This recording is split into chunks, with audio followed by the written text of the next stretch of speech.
Philip Green built a retail empire worth billions. He bought BHS for £200 million, ran it for 15 years, paid himself and his family over $400 million in dividends.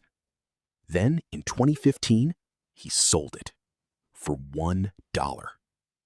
1 year later, BHS collapsed. 11,000 people lost their jobs.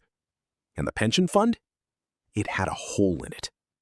£571 million. Retirees who had worked their entire careers at BHS suddenly found out their pension was being cut. Money they had been promised. Gone. And here's the part that should make your blood run cold. What happened to BHS workers isn't an isolated case. It's a window into a system that most people pay into every single month without ever understanding who controls it, where it goes, or what happens if it disappears. So today, we're pulling back the curtain on your pension. Because the truth is, a lot more uncomfortable than anyone in finance wants to admit. Most people think of their pension like a piggy bank. Every month, money goes in, it sits there with your name on it, and when you retire, you break it open and live off it. That is not how it works. Here's something most people don't know about their own pension. The money you pay in every month doesn't sit in an account with your name on it waiting for you to retire. It gets pooled together with thousands of other workers' contributions and handed to a fund manager, usually at a large financial institution, who invests it on your behalf. That fund manager gets paid fees whether your pension grows or shrinks. They invest your money into stocks, bonds, property, and sometimes things far more complex and risky than that. And here's the thing. You almost certainly have no idea who that fund manager is, what they're investing in, or how much they're taking in fees every single year. You're handing someone a significant portion of your future wealth, and most people couldn't pick them out of a lineup. To understand who controls your pension, you first need to understand what type of pension you actually have. Because there are two, and the difference between them is enormous. The first is a defined benefit pension, sometimes called a final salary scheme. This is the gold standard. Your employer promises to pay you a guaranteed income in retirement based on your salary and years of service. The investment risk sits entirely with them, not you. These pensions used to be standard across the UK. Now, they're increasingly rare, mostly found in the public sector. Teachers, NHS workers, civil servants. If you have one, you are sitting on something genuinely valuable. The second is a defined contribution pension. This is what most private sector workers have today, including the government's auto-enrollment scheme. You and your employer pay in. That money is invested, and whatever that pot is worth when you retire, that's what you get. No guarantee, no safety net on the returns, just whatever the market gives you. The shift from defined benefit to defined contribution over the last 30 years is one of the most significant and least discussed financial transfers of risk in modern UK history. The risk didn't disappear. It was quietly moved from companies onto their employees. So, who is actually sitting at the controls of your retirement? If you have a workplace pension in the UK, your money is almost certainly being managed by one of a small number of giant financial institutions. Legal & General, Aviva, Nest, Scottish Widows, Standard Life.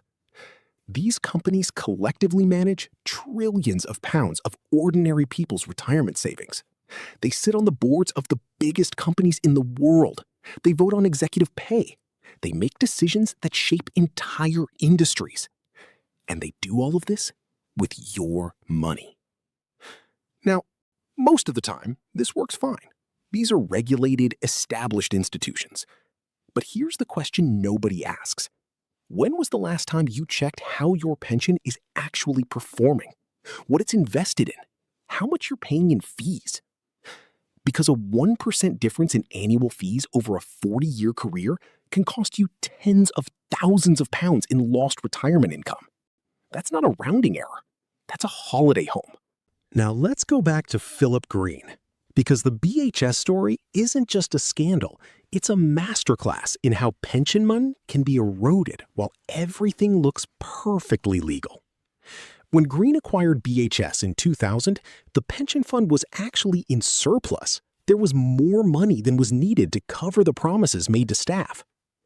Over the following 15 years, that surplus was gradually eroded. Contributions were reduced, investment decisions were made, and by the time BHS was sold for £1 to a man with no retail experience and 3 bankruptcies behind him, the pension fund had a $571 million deficit. After the collapse, a parliamentary committee described Green's conduct as the unacceptable face of capitalism. He was eventually pressured into contributing $363 million to the pension fund, but only after enormous political and public pressure, not because the law forced him to. Those 11,000 workers were protected, in the end, by something called the Pension Protection Fund, the PPF. But they received reduced benefits. Caps were applied. People who had worked their whole careers at BHS retired on less than they were promised. And the question that lingers is how many companies right now are running pension deficits that nobody is talking about. Philip Green bought BHS for $200 million. He paid himself and his family over $400 million in dividends while he owned it. Then, he sold it for $1.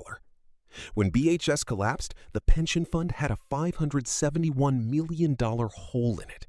11,000 workers faced retirement on less money than they'd been promised their whole careers. Green eventually contributed $363 million to plug the gap, but only after a parliamentary committee called his behavior the unacceptable face of capitalism, and only under enormous public pressure. No law forced him to. He chose to. Eventually. And those workers still retired on reduced benefits. That's the reality of how pension protection works in practice, not in theory. So what actually protects you if your employer's pension scheme collapses? In the UK, defined benefit pensions are backed by the Pension Protection Fund, the PPF. It's funded by a levy on eligible pension schemes, and it steps in when a company becomes insolvent and can't meet its pension obligations. But the protection isn't total. If you're already retired when your scheme enters the PPF, you receive 100% of your promised pension, up to a cap that currently sits at around $44,000 a year. If you haven't yet retired, you receive 90% of your promised pension. Again, up to that same cap. For most people, that's sufficient. But for those approaching retirement on higher defined benefit pensions, it means a real cut to the income they planned their retirement around.